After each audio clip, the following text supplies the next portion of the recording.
నమస్తే అండి. హీమోఫిలియా అనే వ్యాధి లక్షణాలు ఎలా ఉంటాయో తెలుసుకుందాం. హీమోఫిలియా వ్యాధిలో ఏమవుతుందంటే నేను ఇంతకుముందు వీడియోస్‌లో చెప్పినట్టుగా హీమోఫిలియాలో రక్తం గడ్డకట్టే స్వభావం ఉండదనమాట వాళ్ళలో. కొన్ని రకాల పదార్థాల లోపం వల్ల రక్తం గడ్డకట్టే స్వభావం కోల్పోతారు వాళ్ళు. ఇవి చాలా రకాలుగా ఉంటాయి. హీమోఫిలియా మెయిన్‌గా 2 టైప్స్‌లో డివైడ్ చేస్తుంటాం. హీమోఫిలియా ఏ అంటాం, హీమోఫిలియా బి అంటాం.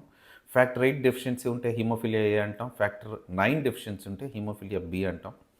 ఇదే కాకుండా వేరే చాలా రకాల ఆహ్, పదార్థాలు, ప్రోటీన్సు రక్తం గడ్డకట్టడానికి ఉపయోగపడుతుంటాయి. అవన్నీ వేరే కేటగిరీలోకొస్తాయి. వార్న్‌విల్లీ బ్రాండ్ గాని, ఫ్యాక్టర్ రిమైనింగ్ ఫ్యాక్టర్స్ గాని, factor 7, factor 11, factor 12, factor 1, 2 thrombin గాని, ఫైబ్రినోజెన్ డెఫిషియన్సీ ఇలాంటి చాలా రకాలుంటాయి. కానీ వీటన్నిటిని మనం హీమోఫిలియాస్ అనం.